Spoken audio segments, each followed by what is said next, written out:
Simple പെൻഡുലത്തിന്റെ സമവാക്യവുമായിട്ട് time period കണ്ടുപിടിക്കുന്ന സമവാക്യവുമായിട്ട് ബന്ധപ്പെട്ട ചില പ്രോബ്ലങ്ങളാണ് നമ്മൾ ഡിസ്കസ് ചെയ്യാൻ പോകുന്നത്. നമുക്കറിയാം ടൈം പീരീഡിന്റെ equation 2π × square root of L divided by G എന്നാണ്. ആ ഇക്വേഷൻ ഉപയോഗിച്ച് ചെയ്യുന്ന ചില questions. What happens to time period of oscillation of a simple pendulum if its length is doubled? അത് ഒന്നാമത്തെ question. Question number 2, shifted to the surface of the moon without changing its length. And the third question, mass of the bob is halved. ഈ 3 സന്ദർഭങ്ങളാണ് ഇവിടെ തന്നിരിക്കുന്നത്. ആ 3 സന്ദർഭങ്ങളിലും simple പെൻഡുലത്തിന്റെ time പീരീഡിന് എന്ത് മാറ്റമാണ് ഉണ്ടാകുന്നത് എന്നാണ് കണ്ടുപിടിക്കേണ്ടത്. അപ്പൊ സിമ്പിൾ പെൻഡുലത്തിന്റെ ടൈം, ഒന്നാമത്തെ ക്വസ്റ്റ്യൻ ചോദിച്ചിരിക്കുന്നത് അതിന്റെ ലെങ്ത്, സിമ്പിൾ പെൻഡുലത്തിന്റെ ലെങ്ത് ഇരട്ടിക്കുന്നു, 2L ആക്കി മാറ്റുന്നു. അപ്പൊ ടൈം പീരീഡ് എത്ര കണ്ട് മാറും? രണ്ടാമത്തെ ക്വസ്റ്റ്യൻ ചോദിച്ചിരിക്കുന്നു ലെങ്ത് മാറ്റാതെ ഈ പെൻഡുലം എടുത്ത് മൂണിലേക്ക്, ചന്ദ്രന്റെ പ്രതലത്തിലേക്ക് കൊണ്ടുപോയി, അപ്പോൾ ടൈം പീരീഡ് എർത്തുമായിട്ട്, ഭൂമിയിലുള്ളതുമായിട്ട് സാദൃശ്യപ്പെടുത്തുമ്പോൾ ടൈം പീരീഡിന് മാറ്റം എന്താണ്? മൂന്നാമത്തെ ക്വസ്റ്റ്യൻ ചോദിച്ചേക്കുന്നു സിമ്പിൾ പെൻഡുലത്തിലുള്ള ഒരു ബോബ് ഉണ്ടല്ലോ, ആ ബോബിന്റെ മാസ് പകുതിയാക്കി, ഹാവ്ഡ്, മേഡ് ഹാഫ്, പകുതിയാക്കി മാറ്റി, അപ്പോൾ ടൈം പീരീഡ് മാറിയത് എത്ര? ഇങ്ങനെ ഒരു ചോദ്യം ചോദിച്ചാൽ ആദ്യം അറിയേണ്ടത് ടൈം പീരീഡിന്റെ സമവാക്യവും ആ സമവാക്യത്തിൽ നോക്കുമ്പോൾ ഏതൊക്കെ ഘടകങ്ങളെയാണ് ടൈം പീരീഡ് ആശ്രയിക്കുന്നത് എന്നതിന് നമുക്ക് അറിഞ്ഞിരിക്കേണ്ടത്. എന്താണ് സിമ്പിൾ പെൻഡുലത്തിന്റെ ടൈം പീരീഡിന്റെ ഇക്വേഷൻ? എൽ നീളമുള്ള ഒരു പെൻഡുലം ഈ ആക്സിലറേഷൻ ഡ്യൂ ടു ഗ്രാവിറ്റി ഉള്ള ഒരു സ്ഥലത്ത് ഓസിലേഷൻ നടത്തുന്നെങ്കിൽ ഒരു ഓസിലേഷന് വേണ്ടി എടുക്കുന്ന ടൈമായ ടൈം പീരീഡിന്റെ സമവാക്യം 2π × square root of L divided by G ആണ്. അപ്പൊ നമുക്കൊരു കാര്യം വ്യക്തമായി, ഈ ടി ടൈം പീരീഡ് 2 ഘടകങ്ങളെ മാത്രമേ ആശ്രയിക്കുന്നുള്ളൂ. ഒന്ന്, ആ പെൻഡുലത്തിന്റെ നീളമായ എല്ലിന്. ഒന്നാമത്തെ ഘടകം ഏതാണ്? Length of the pendulum L. എങ്ങനെ ഡിപ്പെൻഡ് ചെയ്യുന്നു? T is proportional to root L. ലെങ്തിന്റെ സ്ക്വയർ റൂട്ടിന് ടൈം പീരീഡ് നേരനുപാതത്തിലാണ്. ഒരു ഉദാഹരണം പറയുകയാണെങ്കിൽ ലെങ്ത് 4 ഇരട്ടിയാക്കിയാൽ ടൈം പീരീഡ് ഇരട്ടിയാവും, 2 ഇരട്ടിയാവും. ലെങ്ത് 9 മടങ്ങാക്കിയാൽ ടൈം പീരീഡ് 3 മടങ്ങാവും, 3 ഫോൾഡ് ആവും. റൂട്ട് 9 3 അല്ലയോ? റൂട്ട് എല്ലിനാണ് പ്രൊപ്പോർഷണൽ എന്ന് പറഞ്ഞാൽ റൂട്ട് 9 3. 9 ഫോൾഡ് ലെങ്ത് ഇൻക്രീസ് ചെയ്താൽ, ലെങ്ത് വർദ്ധിപ്പിച്ചാൽ ടൈം പീരീഡ് 3 ടൈംസ് ഇൻക്രീസ് ചെയ്യും. 16 ടൈംസ് ലെങ്ത് ഇൻക്രീസ് ചെയ്താൽ, ഞാൻ പറയുന്നത് എൻട്രൻസിനൊക്കെ ഒരു ക്വസ്റ്റ്യൻ ചോദിച്ചാൽ പെട്ടെന്ന് കണ്ടുപിടിക്കാൻ എളുപ്പത്തിൽ ഇങ്ങനെ പഠിച്ചാൽ പറ്റും. 16 ടൈംസ് ലെങ്ത് ഇൻക്രീസ് ചെയ്താൽ root 16 4 times time period increase ചെയ്യും. ഇവിടെ ചോദിച്ചിരിക്കുന്നു first question length is doubled. അപ്പൊ പുതിയ ലെങ്ത് എന്ന് പറയുന്നത് ആദ്യം ഉണ്ടായിരുന്ന ലെങ്തിന്റെ ഇരട്ടിയാണ്. New length L dash equal to L dash equal to 2 times initial length.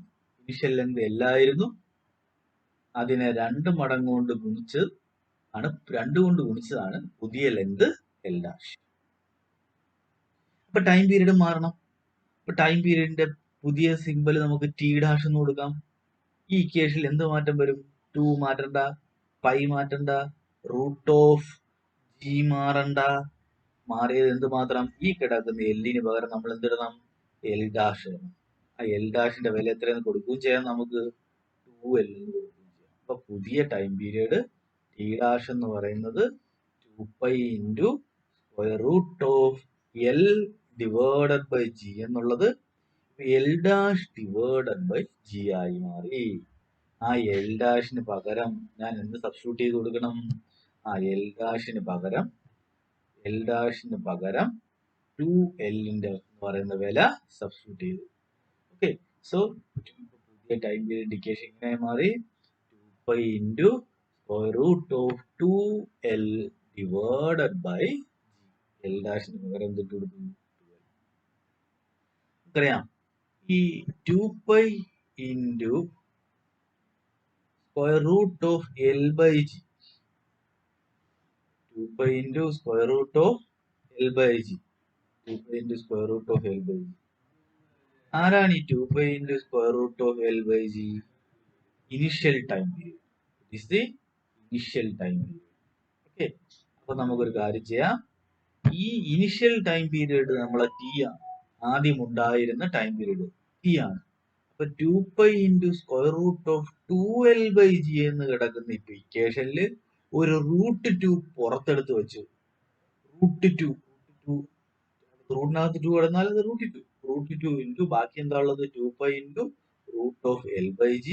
ആ 2π into root of L by G ക്ക് പകരം 2π into root of L by G, it is the initial time period. അതിന് പകരം നമ്മൾ എന്ത് substitute ചെയ്തു? T എന്ന് substitute ചെയ്തു. So it becomes T. Okay, so it becomes T. So square root of 2 into T. എന്താ സംഭവിച്ചത്? പുതിയ ടൈം പീരീഡ് T ഡാഷ് എന്ന് പറയുന്നത് പഴയ ടൈം പീരീഡ് ടിയുടെ കൂടെ √2 കൊണ്ട് വിളിക്കുന്നതിന് തുല്യമായിരിക്കും. 2 times ലെങ്ത് ഇൻക്രീസ് ചെയ്തപ്പോൾ ടൈം പീരീഡ് √2 times ഇൻക്രീസ് ചെയ്തു. മനസ്സിലാക്കേണ്ട കാര്യം ടൈം പീരീഡ് ഇൻക്രീസ് ചെയ്യുക എന്ന് പറഞ്ഞാൽ ഒരു ഓസിലേഷന് വേണ്ടിയെടുക്കുന്ന ടൈം കൂടി.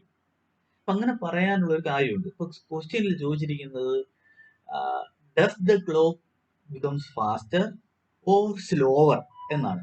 ക്ലോക്ക് വേഗതയോടുകൂടി ഓടുന്ന ഒരു സാധനമാകൂ, അത് സ്ലോവർ ആയി സഞ്ചരിക്കുന്ന ഒരു ക്ലോക്ക് ആയിരിക്കും. അതിന്റെ ക്ലോക്കിന്റെ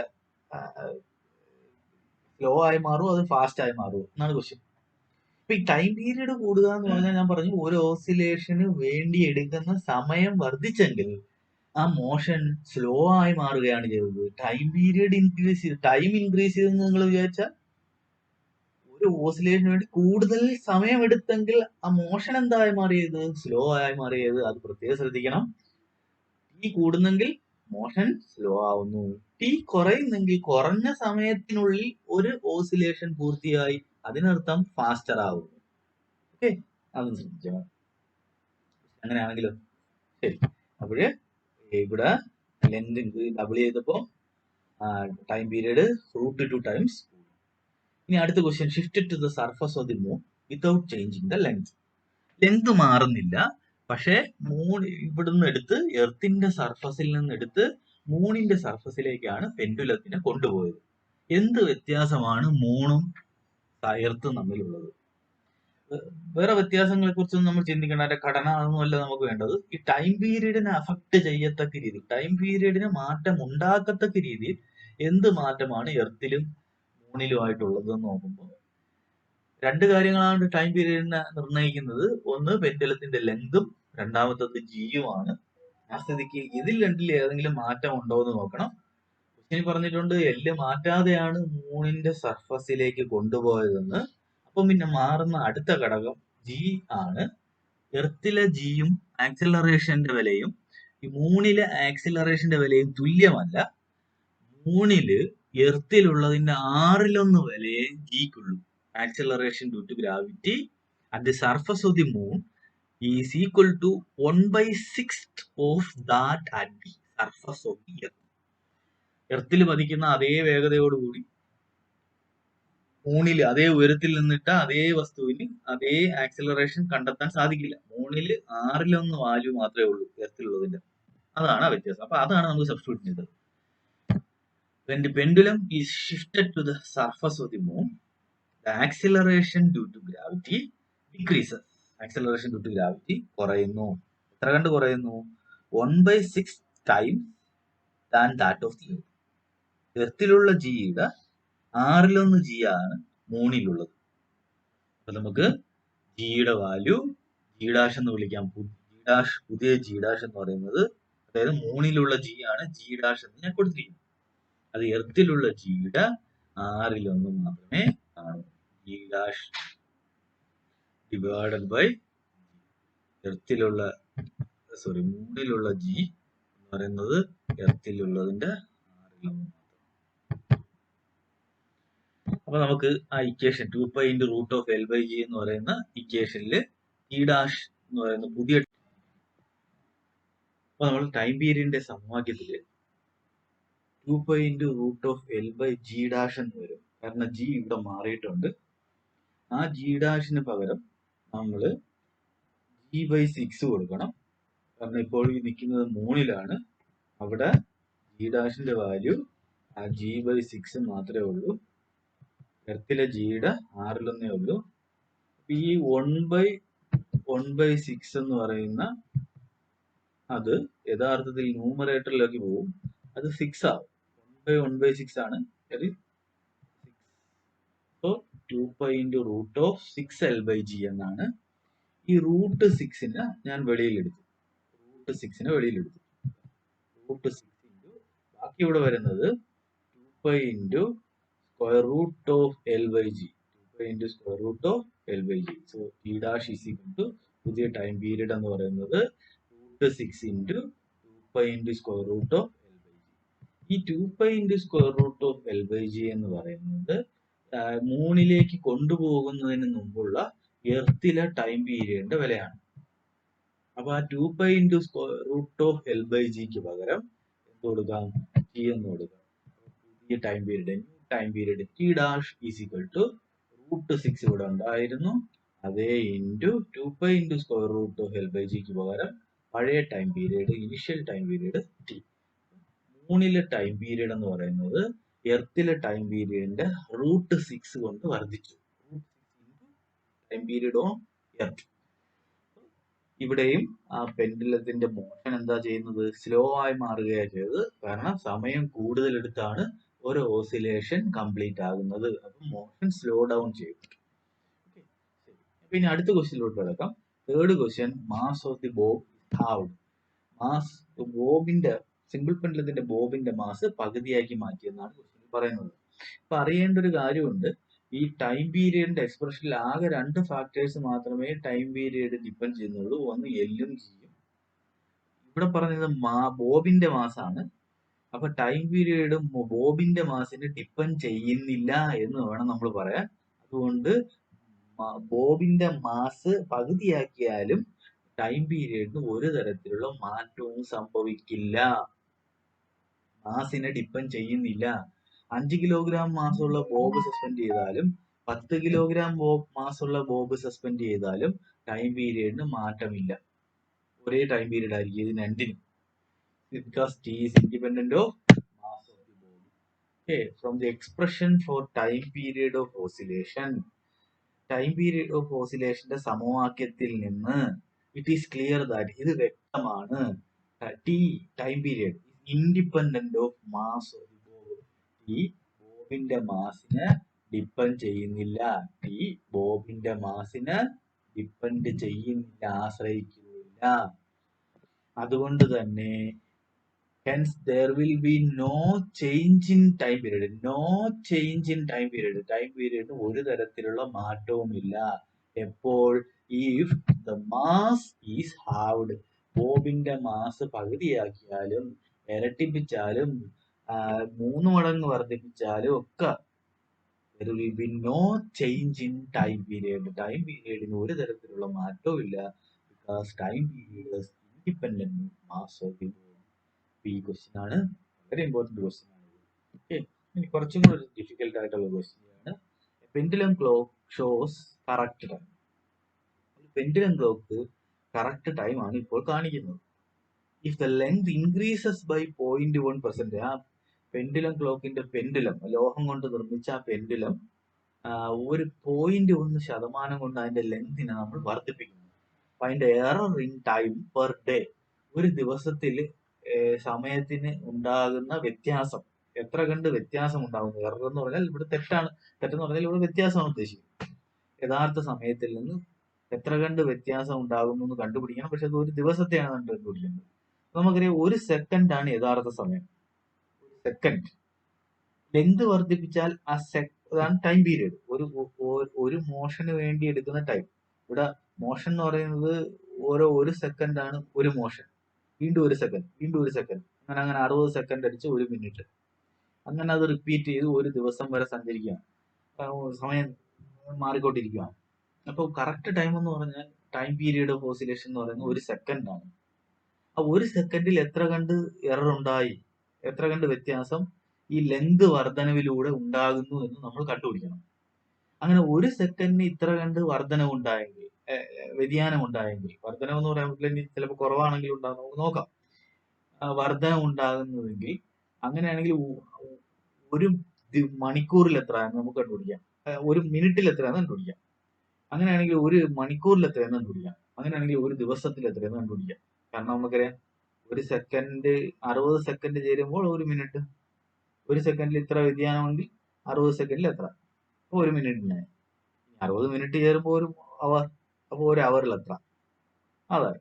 പിന്നെ 24 അവർ ചേരുമ്പോൾ 1 ഡേ. അങ്ങനെ ആദ്യം നമുക്ക് എന്തായാലും 1 സെക്കൻഡിൽ എത്ര കണ്ട് എറർ ഉണ്ടെന്ന് കാണാം. അതായത് ടൈം പീരീഡിലെ എറർ എത്ര, ഡിഫറൻസ് എത്ര, പുതിയ ടൈം പീരീഡ് എത്രയെന്ന് കണ്ടുപിടിച്ചാൽ ഡിഫറൻസ് എടുത്താൽ 1 സെക്കൻഡിൽ എറർ കിട്ടും. വ്യക്തമായല്ലോ. എന്താണ് ഇവിടെ ഒരു മോഷൻ എന്ന് പറഞ്ഞാൽ ഓരോ 1 സെക്കൻഡുമാണ് ഒരു മോഷൻ. അതിനെ എടുക്കുന്ന ടൈമാണ് ടൈം പീരീഡ്. യഥാർത്ഥ ടൈം പീരീഡ് 1 സെക്കൻഡാണ് വരേണ്ടത്. ലെങ്ത് വർദ്ധിപ്പിച്ചാൽ ടൈം പീരീഡ് എന്തായി മാറും?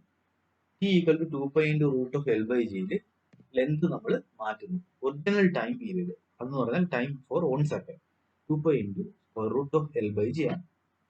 ഞാൻ ഈ L മാറ്റുന്നു. L എത്ര കണ്ട് മാറുന്നു? ഇപ്പോഴുള്ളതിന്റെ 0.1% കൂടെ അതിന്റെ കൂടെ കൂട്ടണം. അതാണ് അറിയേണ്ടത്. പുതിയ ലെങ്ത് എന്ന് പറയുന്നത് ഇപ്പൊ L ആണെങ്കിൽ എല്ലിന്റെ കൂടെ എല്ലിന്റെ തന്നെ 0.1% കൂട്ടണം. അതായത് the length is increased by 0.1%. New length will be L dash is equal to പഴയ ലെങ്ത് L ആണ്. ആ എല്ലിന്റെ കൂടെ കൂട്ടുന്നത് എന്താണ്? This is 0.1% of L. ഇതിനെയാണ് നമ്മൾ 0.1%. എങ്ങനെയാണ് പെർസെന്റേജ്? 0.1 divided by 100. അതിൽ 0.1%. അത് ആരുടെ? L. 0.1% of L ന്റെ 0.1%. Okay, so 0.1 divided by 100 into L ആണ് L ന്റെ 0.1%. അതും കൂടെ പഴയ എല്ലിന്റെ കൂടെ കൂട്ടണം. ഇൻക്രീസ്ഡ് ബൈ എത്ര കണ്ട് കൂടി?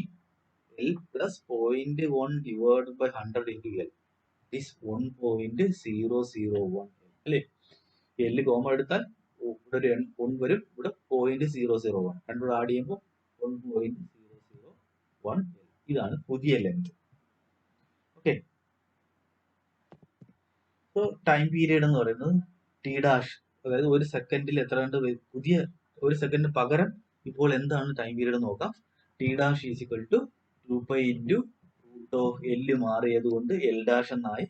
L dash divided by G, L dash divided by G, L ഡാഷിന് പകരം 1.001 L ഡിവൈഡഡ് ബൈ G എന്ന് പറയുന്നത്. അതിന് ഞാൻ ഇക്വേഷൻ നമ്പർ 2 എന്ന് വിളിച്ചു. ഓക്കെ, ഇനി ഞാൻ ചെയ്യാൻ പോകുന്നത് പഴയ ടൈം പീരീഡ് ഉള്ള 1ഉം ഇക്വേഷൻ 2 നമ്മൾ ഡിവൈഡ് ചെയ്യും. ഇക്വേഷൻ 2 ഡിവൈഡഡ് ബൈ 1 ആണ് ഞാൻ കണ്ടുപിടിക്കാൻ പോകുന്നത്. Equation 2 divided by 1, equation 1. Okay, അപ്പൊ എന്ത് കിട്ടും? ഇക്വേഷൻ 2ന്റെ ലെഫ്റ്റ് ഹാൻഡ് സൈഡ് ആരാണ്? ടി ഡാഷ് ആണ്. ടി ഡാഷ് ഡിവൈഡഡ് ബൈ, അപ്പൊ ഈ റൈറ്റ് ഹാൻഡ് സൈഡുകൾ തമ്മിൽ ഡിവൈഡ് ചെയ്യുന്നു. ഇവിടുത്തെ റൈറ്റ് ഹാൻഡ് സൈഡ് ആരാണ്? ഇത് divided by i1. So 2 pi into root of 1.001 L divided by G whole divided by 2 pi into root of L by G. Common ആയിട്ടുള്ള എല്ലാ ടേമുകളും 2 pi വെട്ടും. ഇവിടെ ആരുണ്ട്? റൂട്ട് എൽ വെട്ടി, റൂട്ട് ജി വെട്ടി. അപ്പൊ ബാക്കി ഇവിടെ എന്താ വന്നത്? ഇവൻ മാത്രം ബാക്കി വരും അല്ലേ? റൂട്ട് ഓഫ് 1.001 മാത്രം ബാക്കി വരും. അപ്പൊ അത് equation T dash divided by G ആണ്. ആരാണ്? T dash divided by, okay, T dash divided by. അങ്ങനെയാണെങ്കിൽ നമുക്ക് ടി ഡാഷിന് കുറിച്ചിട്ട്, കാരണം ടി നമുക്ക് നോൺ ആണ്, അറിയാവുന്നതാണ്. പഴയ ടൈം പീരീഡ് എന്ന് പറയുന്നത് 1 സെക്കൻഡ് ആണ്. ഒരു മോഷൻ എന്ന് പറഞ്ഞാൽ ഓരോ 1 സെക്കൻഡ് ടിക് ടിക് അടിക്കുന്നതാണ് ഒരു മോഷൻ. അപ്പൊ ആ 1 സെക്കൻഡ് ആണ് ടിയുടെ വില. ഇവന്റെ വില 1 സെക്കൻഡ് ആണ്. T dash is equal to കണ്ടുപിടിക്കണമെങ്കിൽ ഈ ഒരു സെക്കൻഡിൽ ഇവിടെ ഒന്ന് ഗുണിക്കണം അല്ലേ, മൾട്ടിപ്ലൈ ആണ്. T dash by T equal to root of 1.001 ആണ്. ടി ഡാഷ് കണ്ടുപിടിക്കണമെങ്കിൽ ഇവനെ ഇതിന്റെ കൂടെ ഒന്ന് മൾട്ടിപ്ലൈ ചെയ്യണം. അപ്പൊ root of 1.001 into T.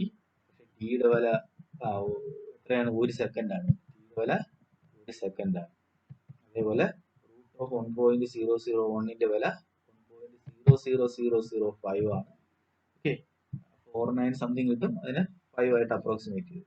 So that is equal to 1.0005 എന്ന് പറഞ്ഞാൽ പുതിയ ടൈം പീരീഡ് ഇതാണ്. 1 സെക്കൻഡിന് പകരം ഈ ലെങ്ത് 0.1 ഇൻക്രീസ് ചെയ്തപ്പോൾ കാണിക്കുന്ന ടൈം പീരീഡ് 1.00005 ആണ്. ഓക്കെ, അപ്പൊ എത്ര കണ്ട് ചേഞ്ച് ഉണ്ടായി? ഇത് പുതിയത്, പഴയത് 1. അപ്പൊ ഇവ തമ്മിൽ ഡിഫറൻസ് എടുത്താൽ എന്ത് കിട്ടും നമുക്ക്? അതാ ഇത്ര കിട്ടും. അതാണ് ടൈം പീരീഡിൽ ഉണ്ടായ 1 സെക്കൻഡിൽ ഉണ്ടായ വ്യതിയാനം. നമുക്ക് എറർ പക്ഷെ നമുക്ക് കണ്ടുപിടിക്കേണ്ട 1 ഡേയിൽ എററാണ്. ഇത് 1 സെക്കൻഡിൽ. Okay, so error in 1 second delta T എന്ന് ഞാൻ വിളിച്ചു. Delta T equal to T dash minus T, that is 1.005 minus 1. അത് കിട്ടുന്ന ഇത്ര, ഇപ്പൊ തമ്മിൽ ഡിഫറൻസ് എടുത്താൽ ഇത്രയിൽ കിട്ടുള്ളൂ. 0.0005. ഇതാണ് error in 1 second. Error in 1 day ആണ് നമുക്ക് വേണ്ടത്. ഒരു ദിവസത്തിൽ 60 സെക്കൻഡുകൾ കൂടി ചേരുമ്പോൾ 1 മിനിറ്റ് ആവും.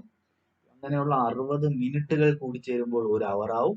അങ്ങനെയുള്ള 24 അവറുകൾ ചേരുമ്പോൾ 1 ഡേ ആവും. അപ്പോൾ ഓരോ 1 സെക്കൻഡിലും 0.0005ന്റെ ഡിഫറൻസ് ഉണ്ട്, എറർ ഉണ്ട്. അപ്പൊ എററിന് 1 ഡേ കാണണമെങ്കിൽ 60 ഇതിന് ഈ എററിന് 60 സെക്കൻഡ് മിനിറ്റിലായി, പിന്നെ ഒരു 60, അപ്പൊ അത് അവറായി, പിന്നെ ഒരു 24 ഒരു ഡേ ആവും. സോ എറർ ഇൻ 1 ഡേ ഈ delta T into 60 into 24. So അതിന്റെ വാല്യൂ 43.2 സെക്കൻഡ് ഒരു ദിവസത്തില്. അപ്പൊ ലെങ്ത് 0.1% ഇൻക്രീസ് ചെയ്താൽ ഒരു ദിവസത്തിൽ തന്നെ 43.2 സെക്കൻഡിന്റെ ഡിഫറൻസ് വരും, എറർ വരും. ഇനി 365 എടുത്താൽ 1 ഇയറിലെ ഡിഫറൻസ് കിട്ടും. ഓക്കെ, അപ്പൊ ക്ലോക്ക് തെറ്റായ വില കാണിച്ചുകൊണ്ടിരിക്കും. ഈ 2 പ്രോബ്ലങ്ങളും പിന്നെ ക്ലോക്ക് ഇപ്പൊ സ്ലോ ഡൗൺ ചെയ്തത്, അപ്പൊ അത് എറർ കൂടുതൽ സമയം കാണിച്ചു എന്ന് പറഞ്ഞാൽ ക്ലോക്ക് സ്ലോ ഡൗൺ ചെയ്തത്. ഓക്കെ, ഈ 2 പ്രോബ്ലങ്ങളും ഇമ്പോർട്ടന്റ് ആണ്. അതിൽ ആദ്യം ചെയ്ത പ്രോബ്ലം പരീക്ഷയ്ക്ക് ഇപ്രാവശ്യത്തെ